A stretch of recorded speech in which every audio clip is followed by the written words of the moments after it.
That's most important, is believe in yourself so that people will believe in you. So that I think that is the best quote that we can give to women who thinks na hindi nila kaya. So believe in yourself, and Boost Manila will also believe in you. So Wow. And I thank you. Dapat sasabihin mo.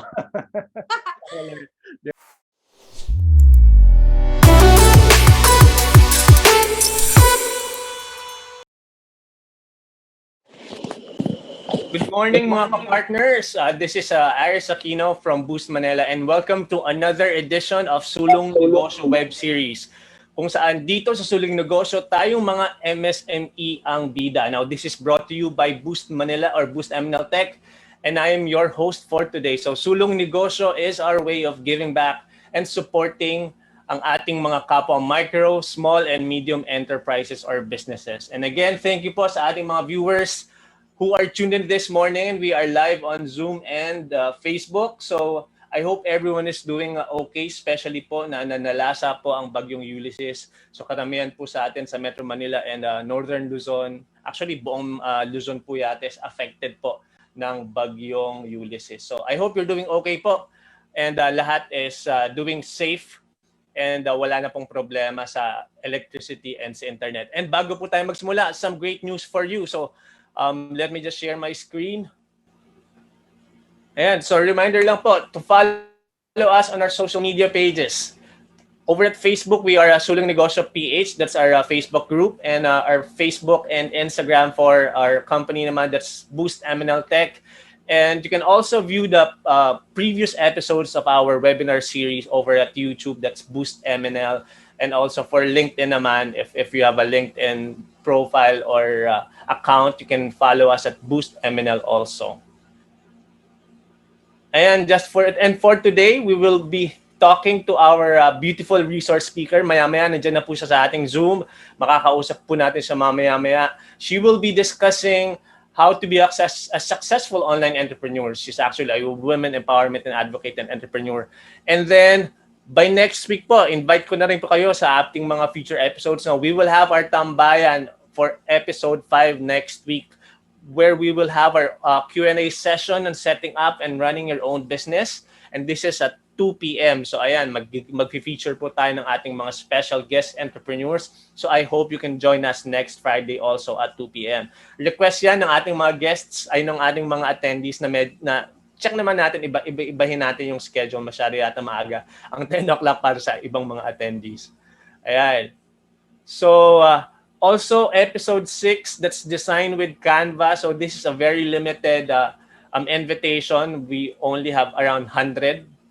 So, I will be sending out the invite later on para at least makapag-join po kayo kung paano mag-create ng stunning marketing visuals using Canva. And this webinar series will be provided by the Canva team themselves. So, this is a very rare opportunity na nakipag-partner tayo sa kanila. Right? And also, is your business on GCash? So Boost Manila is now officially a GCash partner. So get your own GCash merchant account at no cost while enjoying exclusive deals. So if you have any questions or if you have any inquiries, you can email us at sales@boostmnl.com for further details. And lastly, if you are a service provider in the Bonifacio Global City area, we are looking for service providers covering the BGC area. So you reach your target BGC residents by being our apps partner. We will be launching our mobile app for Boost MNL. So I hope yung ating pong mga service providers dyan sa BGC, you can email us at sales@boostmnl.com for details. So I think that would be the end of my invitation. So kamusta? Kamustahin lang natin yung mga nasa Zoom, no, at saka sa Facebook. Kamusta kaya ang ating mga students from Caloocan, University of Caloocan City, mga marketing students? I hope you are doing great naman and you're listening, guys. All right, so I think we're excited. Maraming excited, especially na nasa Zoom at saka Facebook. Alam ko nga excited kayo sa ating guest resource speaker for today. But before that, let me read an introduction for her. All right?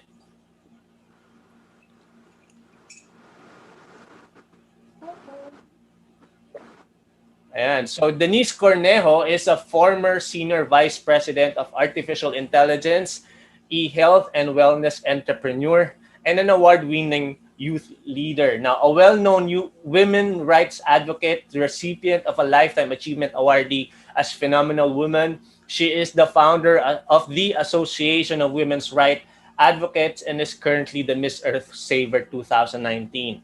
Now, she to achieve her cause of women empowerment, Denise founded the Association of Women's Rights Advocates, or AWRA, an organization whose goal is to support the government in implementing the rules and regulations in order to further strengthen and promote the welfare of the most vulnerable sectors of our society, the women, the PWDs, and the children. Now, a woman herself, Denise values the importance of seeing to it that a strong and reliable support system is readily available for women.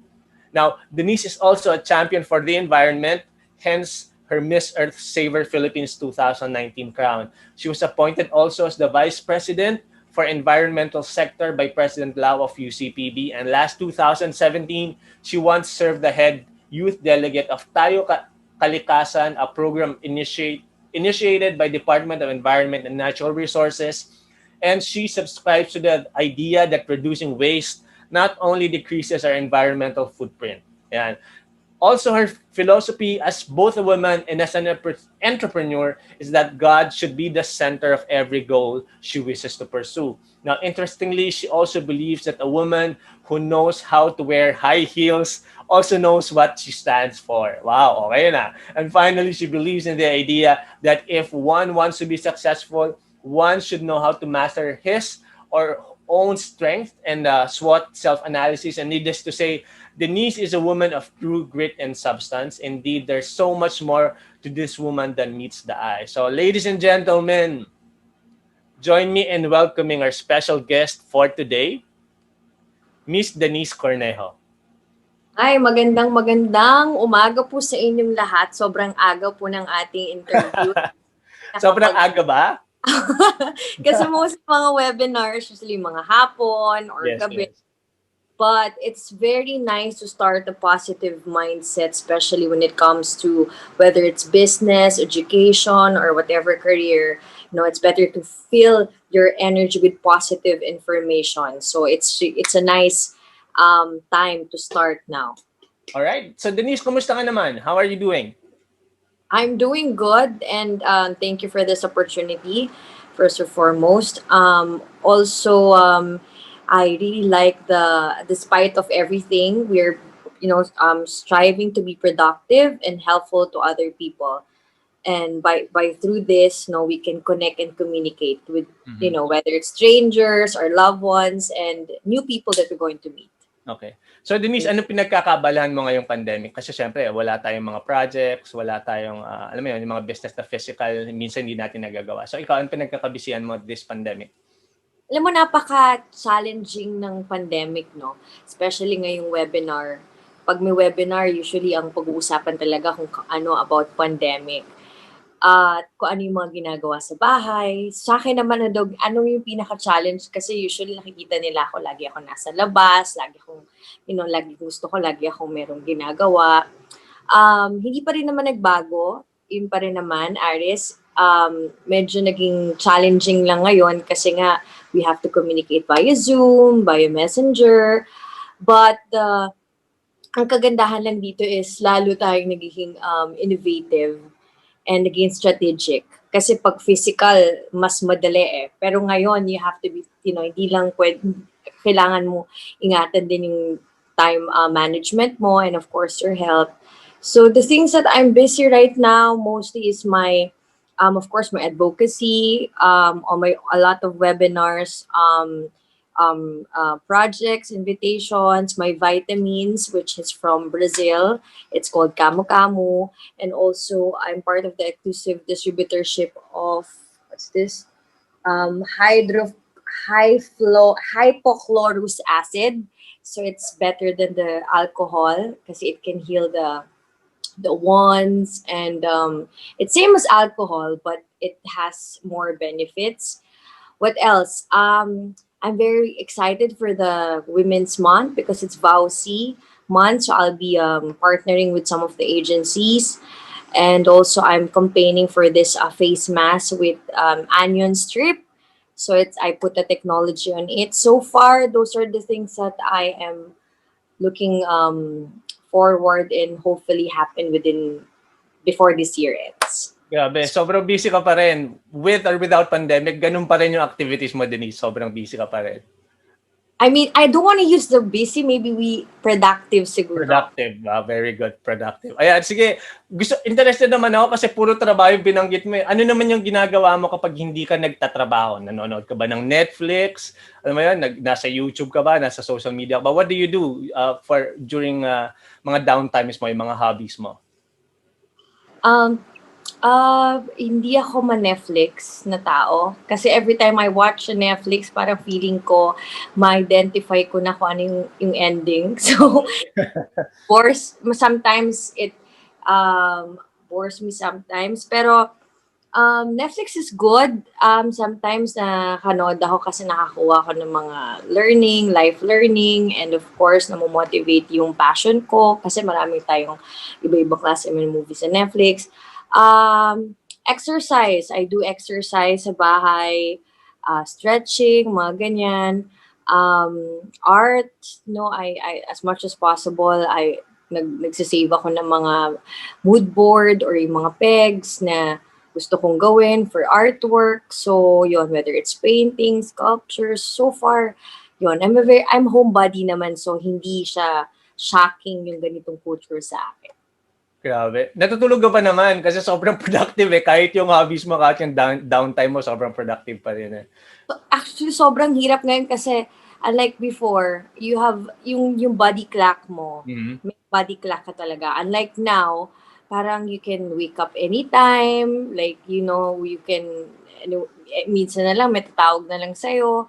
So, I have all the time to sleep kasi work from home naman. At the same time, if you do online business, you have all the time. So, yung tulog naman sa akin, actually, minsan sobra na yung tulog ko eh. So far, yun ang minsan problema pag ganitong mga pandemic. Mas masarap matulog, no? Lalo na nung mga panahon na medyo umuulan, mas masarap matulog.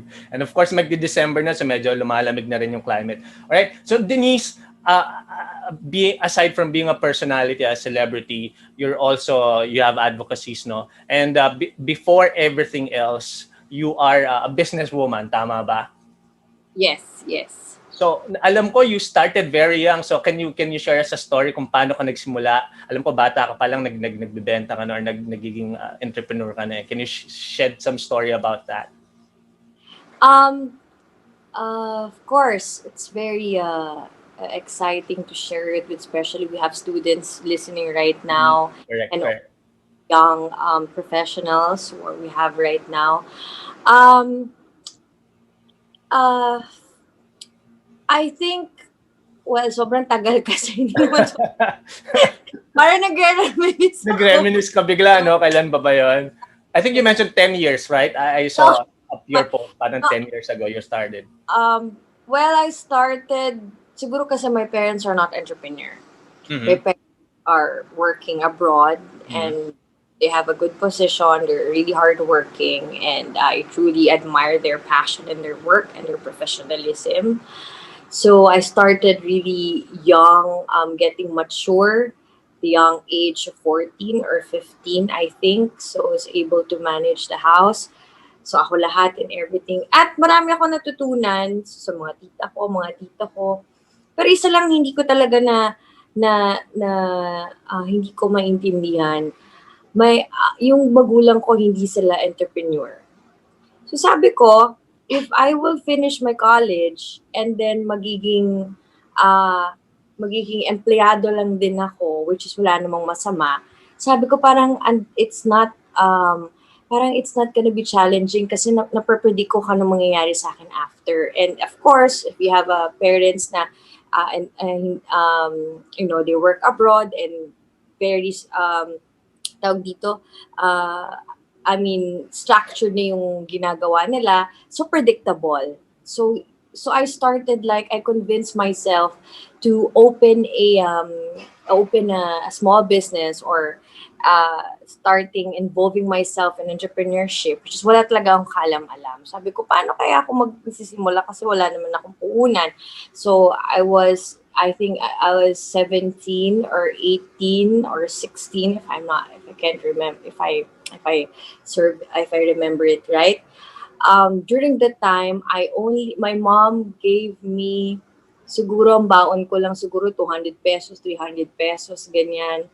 So sabi ko, paano kaya ako magsisimula? Kasi gusto ko talaga mag-generate ng pera kasi marami akong gustong bilhin. Pero hindi ko naman mabibili kasi lagi sinasabi ng tatay ko, wala ka pang trabaho, so hindi mo pa mabibili yung mga ganyang bagay. Eh, gusto ko talagang bumili ng mga ganun. So what I did, I evaluate myself. What are my resources? Sabi ko, ano ba mga resources ko? Syempre, hindi naman ako pwedeng maging singer. Hindi naman ako pwedeng Bakit hindi? hindi ako kumakanta. Hindi naman, I mean, wala naman masama maging dancer, pero hindi naman ako pwedeng mag-audition kasi nag-aaral ako, baka magalit ng mommy ko. So, I check my resources. And sabi ko sa sarili ko, at kailangan hindi masisira yung pag-aaral ko habang nag-negosyo ko nang wala talaga akong alam. And I come up with the idea of contact lens. Okay. So that time, ang nagbebenta lang ng mga contact lens that time, I think 11 years ago, ang mga optical shop lang. So wala pa talaga yung mga contact lens na nakikita mo sa internet. So sabi ko, hindi rin ako marunong maglagay. So I started buying one, and then ang hirap-hirap talagang magsuot. So sabi ko, ay, ang ganda pala sa akin. Sabi ko, wala naman akong puhunan. So I started, looking for this manufacturing, ganyan and everything. So ginamit ko yung internet ko, nag-email ako, nag-contact ako, lahat ng pwede kong gawin sa internet. Dati Friendster pa yata yun, or I can't remember, Friendster yata, wala pa yata Facebook noon. So lahat talaga Friendster or papunta na yung Facebook. So wala talaga akong alam. And then what happened was, I have 600 pesos. So, wala talaga akong puhunan. So, yung kaklase ko, yung sinuot ko yung contact lens, sabi ng kaklase ko, ang ganda naman yan, saan mo yan nabili? May grado ba yan and all? So, sabi ko, inisip ko muna kung sasabihin ko sa kanya kung saan ko ba to binili or what. Kasi, kumbaga, may mga bagay kasi na kailangan excited tayo. Ganito, pero inisip ko, o nga pala, ang goal ko, kaya ko pala to binili, is gusto kong experiment magnegosyo. So, ang ginawa ko, sinabi ko, business ko. So, hindi ko alam kung maniniwala siya or what. So, pagka sabi niya, ay talaga, pwede bang bumili? So, nung bumili siya, actually ang puhunan ko. Wala talaga akong puhunan. So, nilakasan ko yung loob ko. So, nagbigay siya sa akin I started 600 pesos. So, 600 pesos ko kinuha yung sabi ko, kailangan ka munang magbayad sa akin para makuha ko yung stocks. Pero during that time, syempre, dahil estudyante kami lahat, so lahat maniniwala sa akin kasi syempre, alam mo, wala ka pa naman mga stocks. So binigay sa akin 600. Pagkatapos ko 600, nanginginig pa ako kasi baka hindi ko mabalik yung pera or what. So yung 600, ang contact lens lang na kinuha ko noon dati is 300 pesos. So from 300 to 600, so nakakuha ko ng 300 pesos. And then, ayun na, tuloy-tuloy na yan hanggang word of mouth na, hanggang marami na hanggang inausap ko na yung, pinag-aralan ko na yung pagkaiba ng kasi there are different kinds of contact lens. We have soft lens, hard lens, for astigmatic, colored contact lens. So, there are different kinds of contact lens. At the same time, nakipag-ibigan ako sa mga optical shops. And then, ayun na, nakilala na ako sa syempre may mga tapings or may mga ibang mga kailangan ng ganitong yung mga colored contact lens, yung mga glow in the dark and all, lahat ng mga movies. So, they started contacting me kasi I started putting things.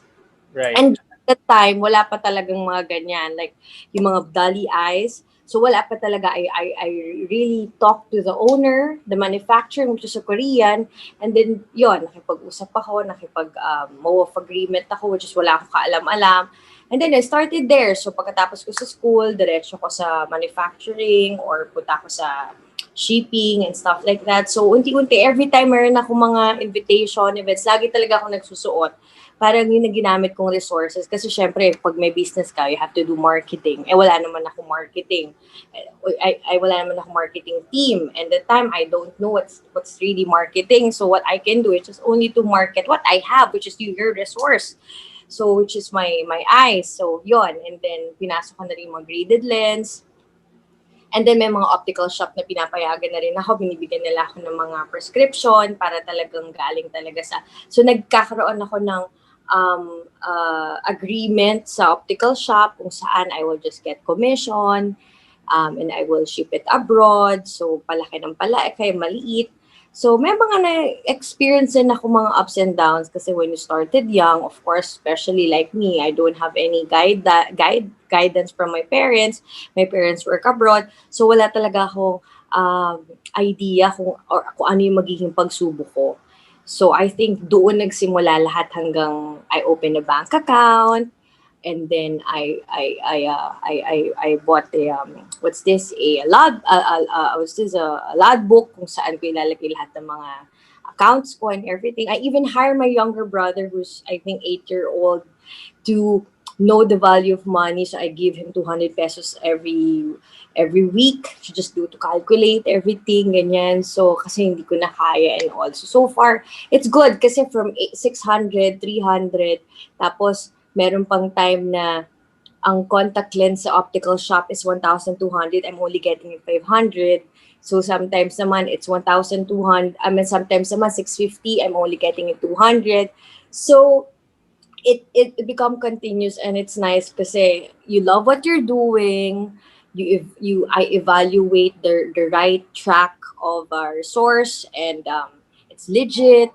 And even though I'm not an optical shop, I was able to have a harmonious relationship with my suppliers and the people who are really in that field. They're professional. So I build a credibility. And when you build the credibility, the money will just be easy for you. Kasi people knows you, trust you, and believe you. So that's my story for my contact lens. But it stopped because, of course, marami na naglabasan ng mga fakes. And my dad see that I'm really making money. Now I could buy things that I like. I'm proud. But he told me, you know what, you will be in danger, you will be in trouble. Marami na nagagayahan, marami na nagaano. So I started asking myself if it's really worth it, if I'm really doing it because is it worth of money or should I stop it or I don't care about other people, masira mata nila or what, or basta makakimita ako ng pera. And that's the time you have to decide if it's really worth of money, worth of time, or worth of your credibility. Because that time, what matters to me is my credibility and my relationship to my clients. So I stopped and then I just gave it to other young entrepreneurs who wanted to make money as well. So nagkaroon ako ng mga resellers without me mentioning. So that's my story. Okay. I'd like to highlight lang yung thought process mo when you were selecting a product to start with your business kasi sabi mo nga looking within the resources near you, naisip mo hindi ka ayaw mong kumanda, ayaw mong sumayaw and habang nag-aaral ka pa noon, syempre very limited yung resources mo, no? So what you did is yun nga since you were I'm not sure kung celebrity ka na ba nung panahon na yun, but I think you were already modeling, right? At syempre, maganda ka na nun. Diba? So I think you used that and at least yung medyo malapit sa iyo since you're fashionable, you're young, and you were beautiful. So ginamit mo yung contact lens na yon para at least mas madaling kumbaga ikaw na mismo yung brand mo, no? Yun yung ginawa mo. That's how you marketed your product. Just very good. Especially, magandang tip yan sa ating mga entrepreneurs, saka dun sa ating especially dun sa mga bata pala na mag-start na. So, you don't necessarily need a very huge amount of capital. Usually nga, nanghihiram pa lang tayo sa mga magulang natin, sa pambaon, diba? And that is how Denise started, no? That's a very good starting point for your business. Now, that's actually yung Fragela, right? Yung sa contact lens, no? Fragela, all right. So, aside from the contact lens, I think you mentioned you also have a fabric business before. Yes, I do fabric. So after the contact lens, it's because nasa system mo na yung you generate money and right. You want the bigger the opportunity, the bigger the challenge, the bigger satisfaction. So that's become my mindset.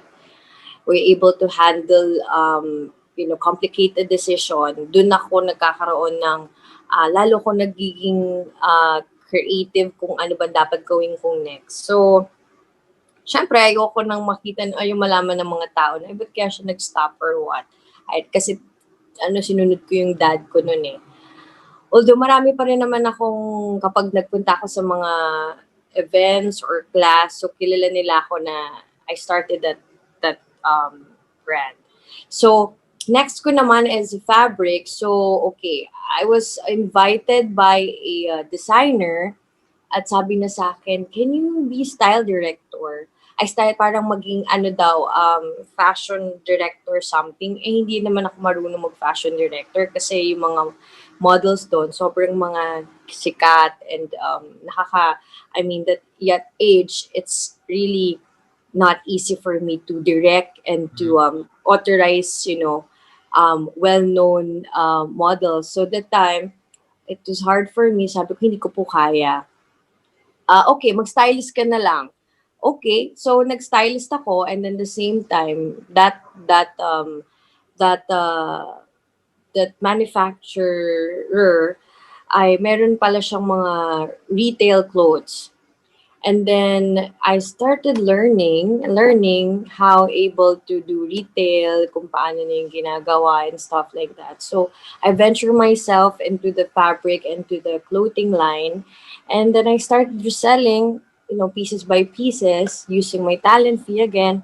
And then after that, I started some of the fabrics and then nakakuha ko ng mga ibang mga clients sa ibang bansa like Japan, New Zealand, Dubai, na gusto nilang magkaroon ng also unting negosyo, so especially mga OFW natin or mga starting designers or entrepreneurs sa ibang bansa.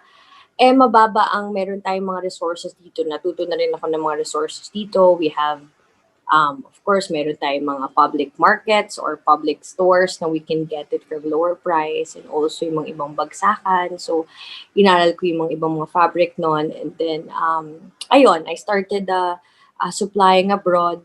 And then, it generates good money at the same time. And then, that's where I get involved with the fabric and the clothing line. So far, not only clothing line, I also venture into sabi ko, kailangan ko ng mga puhunan kasi yung ibang mga, hindi na pwede yung parang bibigay ka ng nagbayad and then ibabalik mo yung, ibibigay mo yung, kasi yung iba kailangan meron ka ng ready puhunan.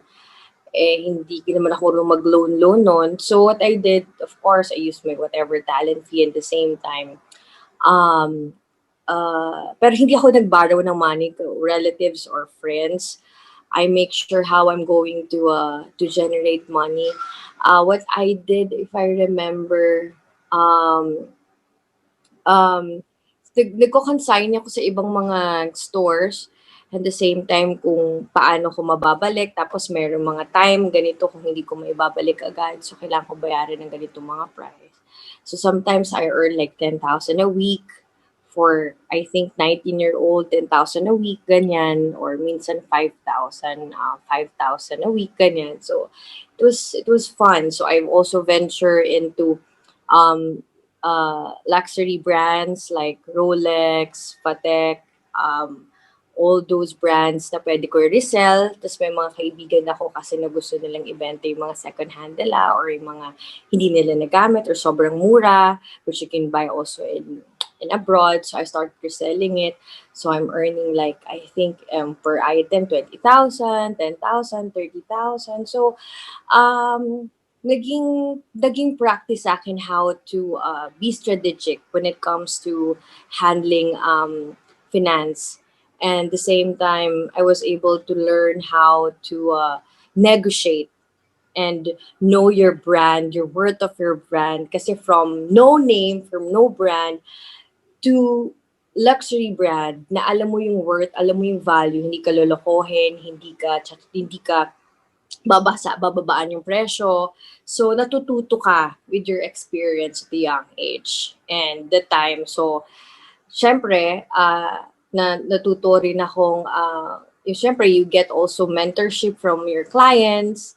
So, but then I make sure I learn from it para hindi ako napapahiya, hindi ako nagmumukhang scammer, hindi ako nagmumukhang I just borrowed it. And then kasi credibility when as an entrepreneur is very important because customers is always right. But of course, not customers are always right when it comes to maybe they're too much complain or too much demanding. Of course, you have to handle it with diplomacy. Kailangan nice ka pa rin.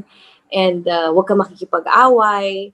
Kasi at the same time, ang mga customers natin, ino-observe ka lang kung paano mo i-handle yung mga situation. So, nagiging yung patience mo at yung negotiation skills mo, nangahasa without being employed formally. So, while I'm studying, so that's what I'm doing. All right. Thank you, Denise, for sharing that story. Before we continue, let me just acknowledge yung ating mga viewers from Zoom. Hello kay Miss Rebecca from Tutoril. Hello din from Nico Magalona from Talipapa, Quezon City. Hello kay Joy, Liesa, kay Michael Bernal, kay Charlotte Celo, kay Jake, and kay Dave Narido. And actually, meron ka ng question, Denise. This is coming from Nico Magalona. Ang question niya is, being an online entrepreneur for a long time, can you cite at least one biggest challenge na face mo in your journey and paano mo siya na-overcome? I think yung contact lens, kasi I mentioned, nagsimula ako ng very young and I really in handling something na out of my hand kasi it has to be operated by an optical shop or an as a profession, a doctor. It's really challenging for me because what I want is just to generate money with looking ahead of my consequence. Nag-send ako ng maraming, I think sa ibang, New Jersey, nagpadala ako ng mga contact lens. And I was so happy kasi syempre may money na ako, I was sleeping. And suddenly, tinawagan ako nung client ko at galit na galit siya kasi wala pa daw yung item. So it has to be 2 weeks, 1 week, kailangan nasa kanya na yun. I use this, I think I just should not mention yung shipment company na ginamit ko, but it's really known kasi yun lang naman, it's either post office or yon or tatlo local but it's international, so I sent it. And it has also prescription kasi I'll make sure na prescribe siya ng doctor and stuff like that. So pagkadala ko doon, sabi nung company, wala pa daw yung napunta, in-investigate ko. It's big money kasi yung item napunta sa ibang bahay. Nung napunta yun sa ibang bahay, nung nireklamo ko yung company, sabi nila hindi daw nila kasalanan yon at pinuntahan naman ng shipper or yung trucker at sabi wala na daw yung product dun sa siguro mali yung address or nagkamali yung trucker. And since hindi ko alam ang gagawin ko because all I have to do is to bring back the money, nagalit yung client ko at nagpadala siya ng subpoena, idedemanda niya ako and stuff like that. So sobrang kaba ko, binigay ko yung address ng lola ko. Takot ako. So, I was able naman to handle it kasi wala naman choice pag mga ganyan. Minsan nalulugi ka. So, ang ginawa ko na lang, I wrote a letter. Hindi pa ako ganun marunong mag-letter noon kasi natakot nga ako. So, nagpadala na siya ng mga demanda daw ako, ganito, ganyan. Medyo marami yung order sa akin. So, ang ginawa ko na lang, dahil ang hirap daw ng follow-up investigation, so, binalik ko na lang din yung pera.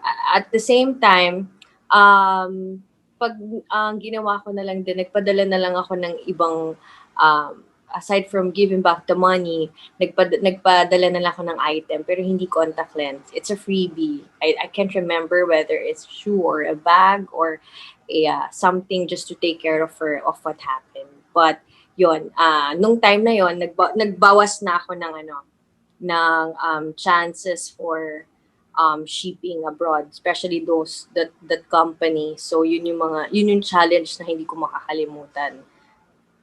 Yeah, thank you. Very, ano yun batang-bata ka pa nun, tapos yun na kaagad yung na-experience mo. Yeah. Especially, no, na mahirap talagang transactions online. And in your case, abroad pa. So, yung shipping and tracking and logistics, medyo mahirap talaga.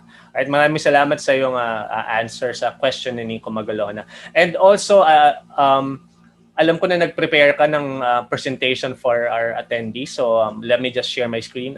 Can you see my screen, guys? Can you see my screen, Denise? Yes, I can. Yeah, I can. Right. So we're going. Can we start? Yes, please. All right. So I know we all living in a crazy pandemic right now, and lahat po tayo ay nag-iisip ng mga kung anong pagkakakitaan. Yun yung word, pagkakakitaan. Dahil kahit nasa bahay tayo, pag sinabi natin work from home, hindi pa rin sapat na yung kinikita natin. But at the same time, yung mga iba naman nakakat yung salary because nga kailangan magbawas ng mga tao because of our health issues and also for our health. So iba, sobrang dami nag-online business. And one thing na kailangan mag-considerate ng mga tao, why is it very, not important, but it's essential to go on online business because number one, it's global market.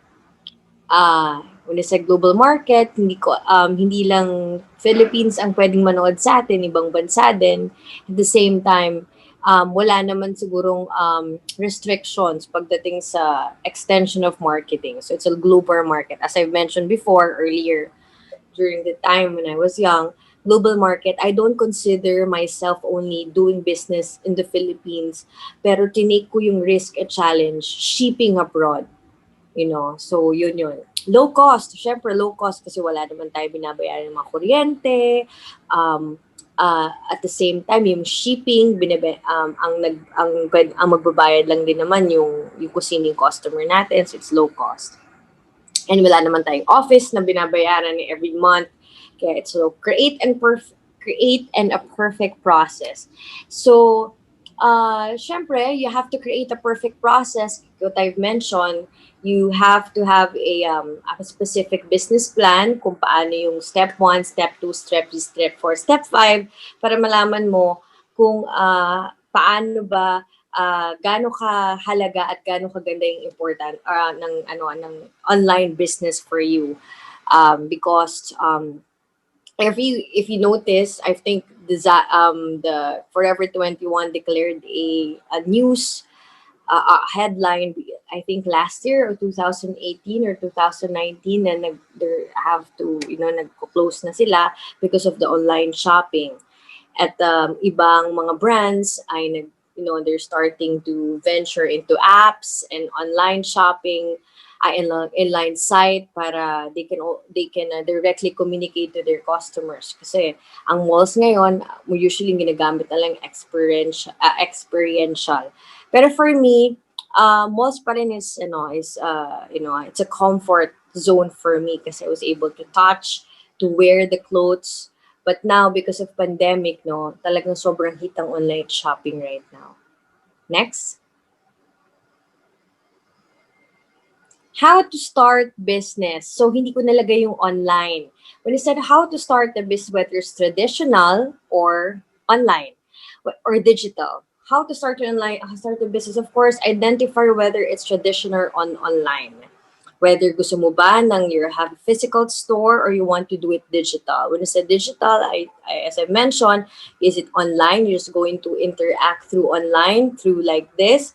Or gusto mo, you have a physical store where you can really meet and greet your customers. Of course, register your business. Napaka-importante you register your business. When I said register your business, DTI, napaka-importante na yung pangalan na gagamitin mo ay naka-register sa DTI. I think it's just 600 or 600 to 1,200 or 2,000 pesos lang ang pag-register. And meron silang binibigay na mga specific na mga requirements na pwede mong tapusin mo din 2 days or 3 days or even 1 day if you have all the requirements. Of course, Register with BIR kasi dun ka kuha ng mga receipt, or if kailangan, or if you really want to go big, of course, you have to register with BIR. And open a business bank account. When I said open a business bank account, maaari na wag mong gamitin yung account mo para mas safe ka, mas secured, at hindi ka makilala kung sino, kung nagkaroon man ng problema. Kasi lalo na ngayon, maraming online libel, maraming mga cyber libel na pwede kang basta na lang, when you have when you have a online business, you don't need to expose yourself. You can just have an admin, or you have a nickname. Don't expose yourself kung hindi pa ganun kalaki or hindi pa ganun ka-establish yung credibility, kasi maraming mga scammers or joy reservers na sinasabi nila na pwedeng mapahamak yung personalidad mo.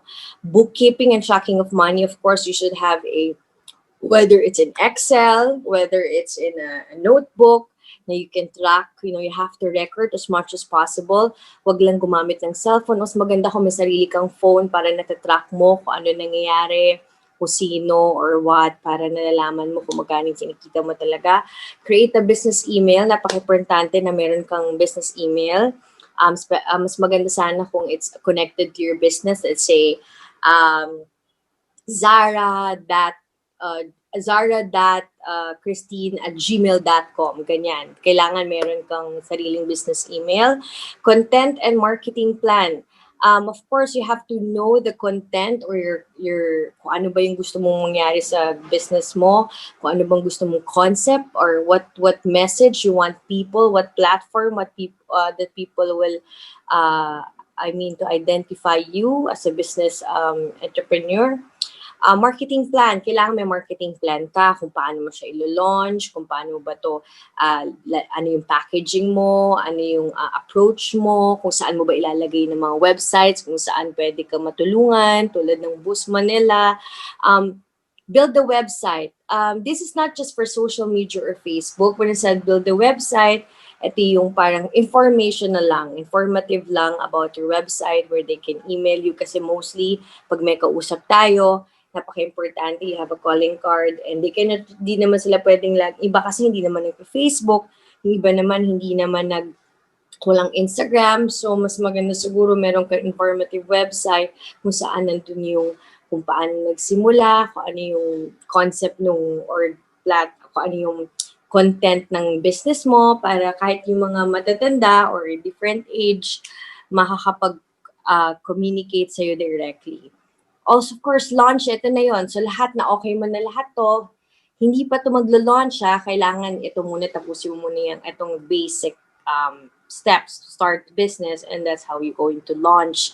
Whether using social media, Facebook, meron tayong mga ginagamit na merong mga advertising na ina-offer advertising fee ina-offer si Facebook, where where Facebook can help you, and also some e-commerce like Boost Manila that can help you to do marketing. Kasi kahit ano pang ganda ng negosyo mo, kung walang nakakaalam at hindi nila maintindihan yung concept, so hindi mo rin it will be just short term. So yon. That's it. Next, please. Okay, so these are the top business product ideas that we have right now. So it's very obvious. For lahat, going in face mask, whether it's K95, for sure kayo, nag-agent din kayo sa mga ganyan. Face mask, meron ding hand sanitizer, which is there are a lot of ways how to make hand sanitizer ngayon, with fragrance or just normal. We have candles and fresheners, which is everything is all for pandemic, designed for home. As you notice, lahat gusto, lahat tayo work from home lang, at lahat tayo nasa bahay lang, so para Zoom lagi, so kailangan maganda rin naman yung background ng bahay natin, or we feel at ease, we feel comfortable. So there are a lot of design, mga furnitures or mga designs na pwede rin nating mabenta, na I think magiging eyeing sa mga customers. Next. Actually, Denise, may interrupt lang, no? Magandang idea yung yung design for home. maganda, since you suggested nga, tama ka, no? Since most of us are actually nasa bahay lang, tapos makikita mo yung bawat sulok at bawat kanto ng bahay mo.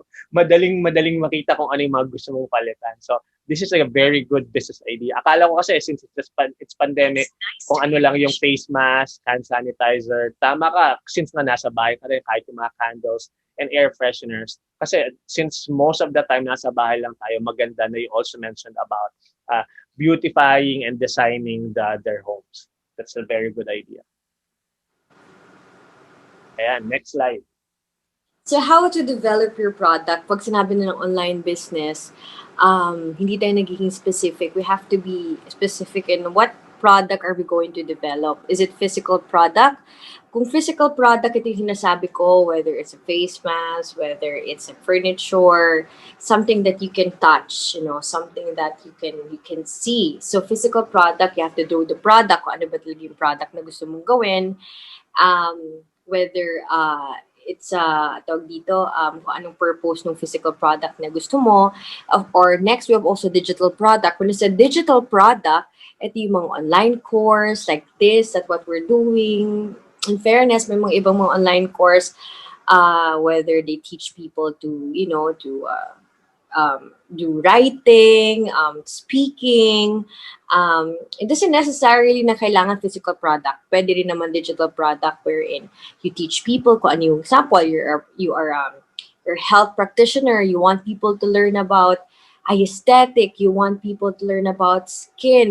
People learn how to, or a lawyer. You want people to learn how to write simple contracts. So you can do digital product, But of course, how you do it, kailangan you have to film the course para magkaroon ng idea yung mga tao kung ano yung pag-aaralan nila. At maraming sobrang webinar na hindi naman nakakatulong sa araw-araw or sa buhay. So you have to be very specific kung ano yung gusto mo talagang matutunan. Hindi lang basta always sign up and register.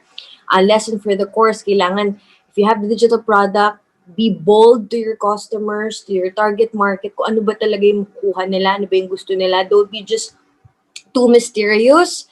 Kasi when you're too mysterious, ang tendency, hindi mo alam kung talagang ilan ng mga manonood or hindi manonood. So you have to be bold with what exactly gusto mong malaman ng mga tao. Service-based product, of course, we have service packages, may mga ibang mga shipping, pwede mong gawin like a packaging, diba? Or let's say services like yung mga nanglilinis sa mga bahay, office. So there are a lot of online business that you can do. Just identify with this physical, digital, or service-based product or service product. Of course, you have to grow your team. Siyempre, hindi mo naman kayang gawin na ikaw na nga yung marketing, ikaw na nga yung, ikaw na lahat. So, hindi mo na alam. So, ang tendency, pag naka-encounter ka ng masungit na customer, so mangyayari, maiinit ng ulo mo, tapos magagalit ka. So, you have to have a team, whether it's 2 or 3, someone who operates on the digital marketing, someone who can, operate the sales or the stocks, tapos siya na mag-shipping. Pwede naman ang kaibigan, magsimula ka sa kaibigan mo or magsimula ka sa mga kamag-anak mo para meron kayong tiwala sa isa't isa. Kasi in order to serve more customer, hindi mo kakayanin mag-isa. Especially if you're going to start from scratch, yung sinabi ko, designing from home, you have to have a team that will help you. You have to understand that things make time. So, super excited mo, and minsan frustrate ka, you also have to understand that things make time, okay? Especially when you register, when you get your DTI, when you make a website, when you look for people who will help you to do these things, when you do research, when your Wi-Fi is not that fast. So, these are things you have to be patient. So, yon. Next, please. Food business, of course, this is the most in demand, especially at ng mga chef, cook, or mga hotel restaurant owners who venturing into online business, whether it's an everyday, whether it's a retail, I mean yung pwede lang nilang i-order sa online or yung magde-deliver na araw-araw sa bahay mo. This is just a basic knowledge for food business, no? Let's say raw materials, you have to list down what are the food or the menu that you like, and what are the materials or the ingredients that are possible. Make sure it's cheap para natatrack mo kung magkano talaga ang kikita ang gastos, operational cost. When I said operational cost, of course yung kung gaano kadami yung mga what's this yung what do you call this, yung let's say you're going to make a cake, and then usually pag mga ganyang mga ingredients, it's either may mga cake kasi na pa isa-isa lang na maliliit, meron ding malakihan. So may mga kasi mga may mga bagay na hindi natin nakikita, like yung kuryente, yung oven, yung gas, which is unseen. So you have to know their operational cost, yung overhead cost, kung tawag dito, kung ilang hours mo ba siyang gagamit or gagawin, stuff like that, yung labor income, kung let's say in one cake, kumita ka ng, let's say 300 yung cake, binenta mo ng 1,000. So, let's say 300, ng times 3 ka doon, 3,695, nag 1,200 ka.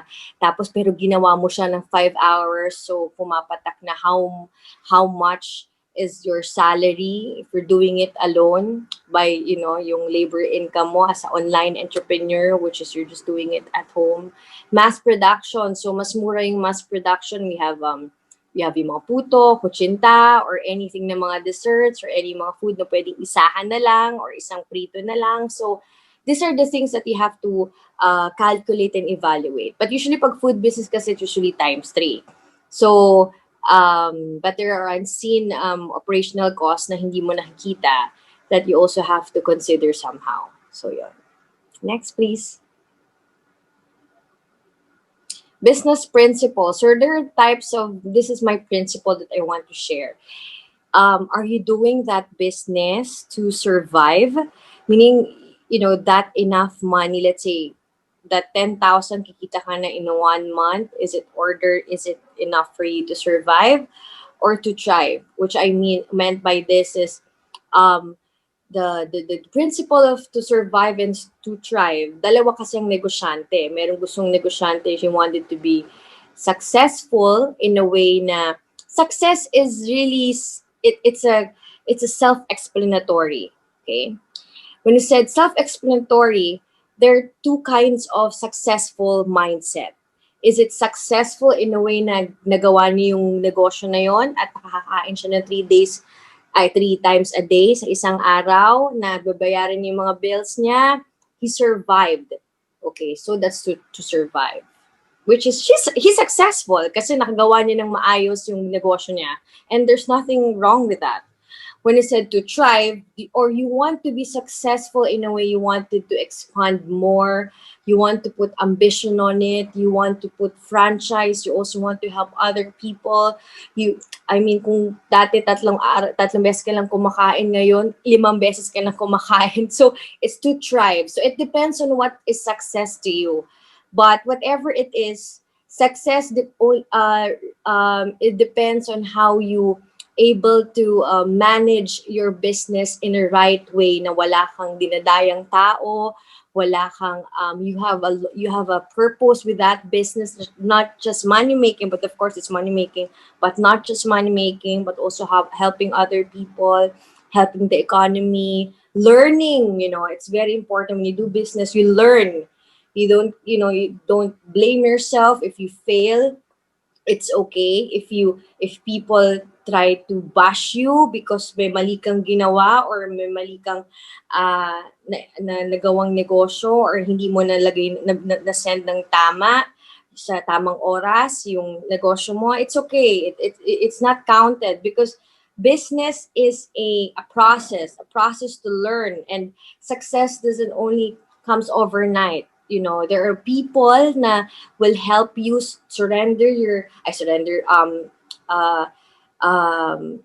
you have to put yourself with people who will help It's you. 11 o'clock. So it's very important that you really have to learn your people around you that will help you and make you successful in your own right. Yun. All Okay? right, I think that's the end of our slide, Yes, Denise. Maraming salamat, no? thank Sobrang you. ano yun, sobrang para tayong nag-take ng business course dun sa snippet na binigay mo from inception kung paano mag-set up ng business, nagbigay ka ng mga tips kanina, no? And also kung paano i-run successfully in business, nagbigay ka rin ng mga business ideas. Maraming salamat sa presentation na ginawa mo, and thank you for taking your time to create that presentation. And before we continue with our discussion, Denise, let me just acknowledge lang, merong nag-comment lang from Facebook, no, si Maria Alma Galupo. Napakaganda daw ng topic mo for today. So, Oh, nagpapasalamat sa'yo. Ayan, thank you. so hello kay Maria Alma Galupo sa mga nasa Facebook. Kamusta kayo dyan? Si Charmaine Drayli, si Joden Shelo Brojas, si Jasmine Joy Mijares, si Chloe Fabro, si Jenny Lynn Monte Alegro Copioso, si Judy Ann Miranda, si Emily Gilbert, si Balasubas Manlalaro, wow, ang ganda ng kanyang name. Si Jasmine Joy Mijares, si Tita Evelyn D, Katrina Mirales, Jenna Licord, Emilio Lopez, Lynn Guarino Baris, Bernard Beltran, na pinusuan nila yung inyong mga topic. Good morning din kay John Ray Bandiola, and ayan. So, ang ating mga viewers from Facebook. Guys, if you have questions or meron pa kayong mga tanong kay Denise, just put them lang sa comment box sa Zoom or sa Facebook. Dahil maraming mga experience to si Denise na kukulangin lang tayo na sa oras kaya hindi niya pa na-explain yung ibang mga experiences niya. But definitely, she will be able to answer some of your questions, especially when it comes to online entrepreneurship. Ayan. Sige, maghintay-hintay lang tayo sa kanila, Denise. Medyo mahiyaan sila magtanong minsan. Okay Ayan. lang. Alright. So sige. Oh, I forgot to. Okay. This is I'm going to be launched. So I'm just in the market testing. It's organic camu camu. Camu camu is from Brazil and Peru, and the same time, kasi naaral ko na yung mga ibang mga ascorbic acid natin. It destroys our liver. Mm-hmm. So I'm thinking about artificial. So I did my research. Mas mataas na vitamin C na fruit coming from um, Brazil. So we bring it here and we're having our market testing. Yun yung sinabi kong vitamin C. So, Denise, if correct me if I'm wrong, so this would be your own line ng products. Yeah. Deniece, no? Yes, and then I'm coming up with the coffee. So it's called Beauty and Brain Coffee. So it's also for women. So hopefully, probably next year, we're going to launch it.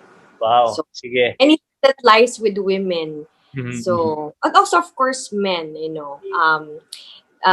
especially the men really supports women to be successful in their own right. So it's a community. In line with this comment, no, sabi ni Jasmine Joy Mijares, I hope may another episode with Denise. Definitely, since na-mention niya about yung mga line of products na yung Deniece, the vitamin C, and also her coffee. Of course, Boost Manila will be a good venue for Denise to share with us pala, yung mga updates na sa product. So, Denise, sure yan, invite ka namin ulit para mag-invite ng mga products mo. Thank you. Alright, sige.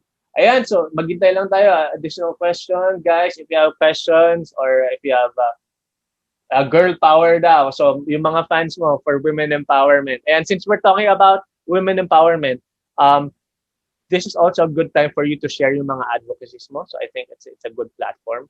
Especially marami tayong estudyante, mga kababaihan na nanonood. So can you give us a few more details about your advocacies? I'm an advocate of women's rights. Mm-hmm. Especially right now that during this pandemic, there are a lot of women who have no voice to speak out. Kasi daming, especially lockdown at walang masumbungan. We founded Association of Women's Rights Advocate, which is you can share your story, you can help we can help you mentally, spiritually, and also to connect you with the authority that can help you. At the same time, yung campaign that we're having right now is a black and white face mask. Mhm. It represents women who survive, who's surviving, and also supporting women empowerment. Mhm. Men also be part of this white and black face mask. So it has onion strip sa loob. Meron technology po ako nilagay doon, nagre-reduce ng depression, ng Wow. anxiety, not just antibacterial. So yun po yung aking campaign na hopefully I also going to speak for ASEAN this coming November 25. So it's going to be in Southeast Asia, and they're going to support the black and white face mask. It started nung nag send ano yon nag naging trending yung black and white picture ng mga kababaihan, and I find it very mysterious. So sabi ko, hindi naman pwedeng puro ano lang tayo, puro pictures and walang movement, walang action. So I started by myself. I professionally tailored it with black and white. So yun po. Yun po ang mga ating mga pinagkakabalahan sa women empowerment. And it's very nice, no? We just don't empower women spiritually in not only not just mentally but also economically, because women are good marketers, and especially in sales and creative and more innovative. So I think women can have a bigger role kung talagang mabibigyan sila ng opportunity at ng chance. Especially, nababawasan kasi pag nag-asawa na or nagkaroon na ng family, or let's say, maraming mga responsibilidad, nawawala yung kanilang ambition or nawawala yung goal nila when they were young. So, don't think about that. Even whatever, kung ano man ang edad mo or age mo, walang dapat pumigil sa'yo. Lalo na ngayon na you already have an idea of online business. You can express your passion. You can express what you want through this. And by the help of Boost Manila, they can help you. There are a lot of people that will help you to communicate and to market your product and to believe in you. That's most important, is believe in yourself so that people will believe in you. So that I think that is the best quote that we can give to women who thinks na hindi nila kaya. So believe in yourself, and Boost Manila will also believe in you. So Wow. And thank you. Dapat sasabihin mo. Di ba? Hindi mo, na-mention pala natin sa introduction mo kanina, no? You were yes. also parang naging beauty queen ka, no? More on the environmental, tama ba yan? Yun. No, it's not. Hindi po ako beauty queen. Time na po yon ay binigyan po ako ng, it's a God's given purpose. So, yung Earth Saver na yon, kasi I'm environmentalist, not environmentalist myself, hindi po talaga ako sa environment, pero nagkaroon ako ng, what's this, ng time na parang nagkaroon ako ng what's this ng calling for people ay for a certain time wherein binigyan ako ng title na Miss Earth Saver. So this Earth Saver is not a pageant. So Okay. they give me a title because I've been voluntarily helping Department of Environment and Natural Resources since 2017. So I've been a volunteer and a delegate. So ayun. And I see the purpose and the calling from God. And nag-start ako ng movement, at ngayon ay pinag-aaralan ko yung waste management po natin, lalo na ngayon sa medical waste management. Ang dami nating naitatapon ng mga face shield at face mask, kung ano yung pwede natin gawin.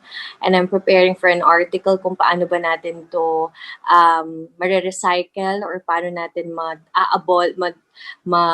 mawawala. Paano natin mare-recycle itong mga magiging problem natin in the future, because wala namang pumapansin ngayon dahil we only think about the vaccine, but hopefully soon we'll also manage to make a solution for this. So yun po. Ayan, sige, isa yan sa mga advocacies ni Denise. Denise, since we mentioned about the environment, meron na actually tayong question from Facebook. Parang nagkaroon ka ba ng challenge when you were coming up with an eco-friendly product? Like you mentioned, yung vitamins nga. and yung coffee and also the face mask. Ano yung naging challenge mo? Kasi usually, di ba, ang notion natin, pag medyo earth-friendly, eco-friendly, medyo mahal at hindi masyadong pinapatos ng ng market. So ikaw, ano ba yung mga naging challenges mo when you were choosing and setting up these businesses? So guys, start when you said environment, hindi lang naman yung trees eh. Mm-hmm. Soil and the waste. You have Mm-hmm. also to consider mga animals. Mm-hmm. And during the time, it's called Diamond Closet. No, I have designed a bag. It's technology bag kasi medyo innovative talaga ako. But it's made of real animal skin. And I have to consider those things because it's not environmental friendly at marami kang matatamaan ng mga animal advocate. So we're thinking the alternative from that. I think the challenges also are mga iba, they don't really take it seriously. So, like for example, merong mga, like sa vitamins, yung mga capsules na make sure na it's eco-friendly, hindi masyado ano yung, or madaling makapag-produce ng what's this, or recycled plastic, stuff like that. Or yung mga bottles, mga ganon. So, yun yung mga reduction na eco-friendly na pwedeng ma-apply when it comes to business. So, wala namang masyadong natatamaan yung mga ideas when it comes to environment. Kasi, I forgot, no, before you make a business, make sure kung nakakapahamak ba to sa environment, because if it is, so better think an alternative kasi baka magkaroon tayo ng consequence in the future. So, yun lang. Okay. Sige, ayun, meron pa tayo another question. Ako, personally, na-experience ko to, but not necessarily being a buyer, a seller, but more on a buyer. Have you experienced na magkaroon yung mga bogus na buyer? Kunyari, magme-message sa'yo, kunyari, bibili o order, tapos it ended up na naglolo ko lang pa talaga sila, parang ganon. Have you experienced that? At saka ano exactly yung ginawa mo kung na-experience mo yan? When you said online business, marami na nga, di ba lagi ko na-mention, may mga scammer, may mga joy server, may mga bogus. Hindi talaga mawawala yan. But the first thing that you have to do is to make an email or wag kang magpapakilala para talagang kung sino man, automated, no? Yung reply doon sa, syempre, pag walang send ng payment, walang possible na shipping na mangyayari. So, of course, bago ka mo replyan, tingnan mo muna if it's really legit, or minsan nagkakaroon ka ng judgment kung totoo ba to or what. So, mas maganda pag automated para walang or you hire a staff or a secretary na lahat ng pressure at high blood and stress na lang lahat ng magre-respond. So, I think yun yung mga pwedeng preventions na pwede mong gawin to have a longer patience. I've experienced a lot. Like, for example, hindi lang sa buyer let's say sa supplier din. Kasi mga ibang suppliers, magpa-promise sila na meron, tapos wala pala. Sobrang excited mo. So, nasabi mo na dun sa buyer, tapos nagpadala na ng pera, tapos si supplier, wala naman pala. So, I think you can consider also that's a scam because at the first place, kasi when you promise, and then hindi mo naman napadala sa'yo, masisira ka, tapos mag-aaway and stuff. So, you have to do double check. Kailangan may mga agreement yan. Kailangan talaga, kung maganda, puntahan mo sa office, puntahan mo, tingnan mo, double check mo lahat ng mga papers, tingnan mo kung talagang also, you cannot judge a supplier or a customer kung meron siya nagawang mga hindi nagkaintindihan from before. Wag niyo i-judge yun, wag niyo i-drag yung kanilang mga situation na nangyari before. Unless you experience it or unless you did your own investigation, that's the time that you can seek for any legal advice when it comes to ganyan. Marami na tayong cyber libel, marami na tayong online libel, meron tayong blocking. So, meron din tayo, iwas-iwas lang din sa post kasi normal lang naman mag-join the server kasi pag join the server ka, minsan malay mo yung tao na yun, hindi pala niya gusto talagang bilhin or baka naman nagamit ng anak or ng pamangkin na bata, hindi niya pala siya yung gumagawa. So, you also have to double check. Like, you have to ask, let's say, kung hindi na nag-respond, tapos biglang nagalit ka, tapos pinost mo, hindi mo naman alam, you have to ask again, double ask again if she will get or he will get the product properly. And if there's no confirm, then exactly wala talaga. So you just have to block it. Unless may ginawa talagang situation na talagang kinuha yung pera sa'yo and then ganito. So yun. Yan, maraming salamat. So it seems na hindi ka pa naka-experience. That's actually very good, and very good din na yung shinare mo yung mga tips. Kasi ako personally, na-scam na ako ng medyo maraming beses na. So, yun, it's a good tip na check yung credibility rin nung binibilihan mo, 'di ba? Kasi it's actually both parties, no, yung kung ikaw yung buyer at ikaw yung seller. Minsan, pag ikaw yung nagbebenta, make sure na totoo ba talaga, legit ba talaga itong bibili sa'yo? Kasi minsan may mga cash on delivery, especially now, di ba? That's an available option. So minsan, shinip out mo na, tapos bigla mong malalaman, hindi pala totoo. So make sure nga na i-check yung veracity ng data, ng kanyang mga contact details, and at saka yung, pwede na rin naman natin i-check sa Facebook eh. Kung halimbawa dun sa picture niya, panay, parang medyo fake yung mga pictures na nakalagay, then definitely, para it poses a question, red flag na yan, di ba? Ako yung experience ko na, share ko lang, Denise, no, meron din naman ako na pinurchase before, parang ano lang naman, parang stove oven ba yun? Yung parang, basta oven na nilalagay sa stove. So I tried that, na parang nakapagbigay na ako ng payment even without the delivery. So at some point, hindi ko na siya na-contact, sa messenger lang kami nag-contact, alam mo yun. Tapos yung number, hindi na rin reachable. So, mukhang na ano ako, na bogus ako doon, na scam ako ng ano. So, yun, make sure na importante lahat ng details, check nyo yung kung accurate ba, tsaka kung totoong tao ba yan. Alright, so, I think wala na tayong question. And Denise, I think we have medyo nag-extend na rin tayo sa time. So, muli, Denise, I'd like to thank you and appreciate your time, making your time to share your experiences, your knowledge, and of course, your inspiration, sabi nga dito ni Joy Liesa. Maraming pong salamat. Alright, so bago tayo mag-close, Denise, I'd like to invite everyone. Ikaw pala muna, Denise, would you like to invite everyone sa iyong mga social media? Paano ka ba nila ipa-follow? Sa kanila ipa-follow sa Facebook or Instagram? Yes, I have an every Friday article. I hope you'll listen to today. I'm a contributor columnist every Friday at opinion.net. So I'm writing all about women's rights and women empowerment and women issues. You can also follow me in only Denise Cornejo on Instagram, and also I have a public page which is not really that active, but you can also message me there, and also my personal account. It's just Denise Cornejo. So far, yon. And I'll be speaking for ASEAN on November 25 about violence against women, children. What else?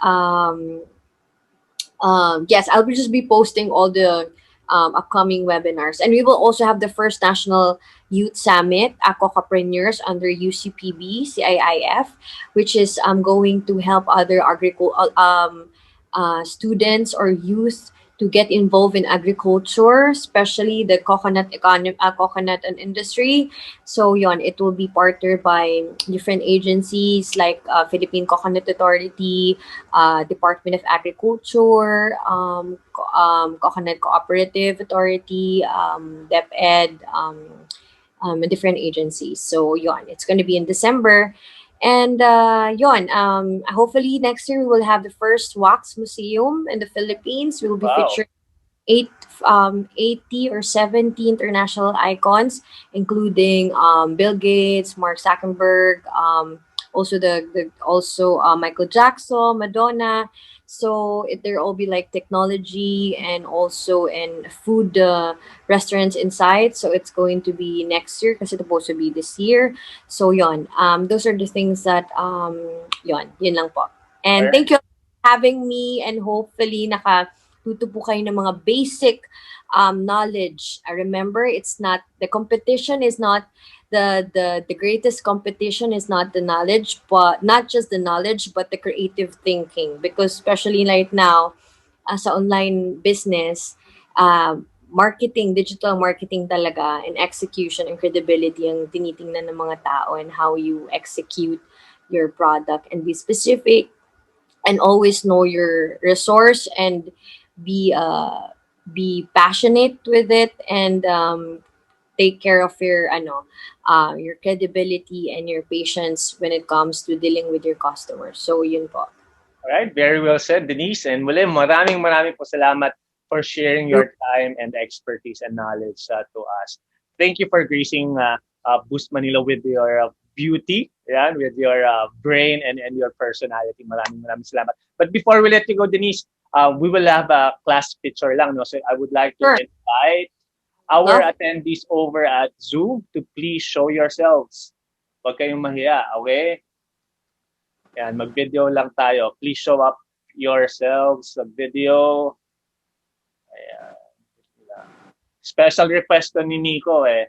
Bakit kaya? Mukhang fan mo to, Denise, si Nico.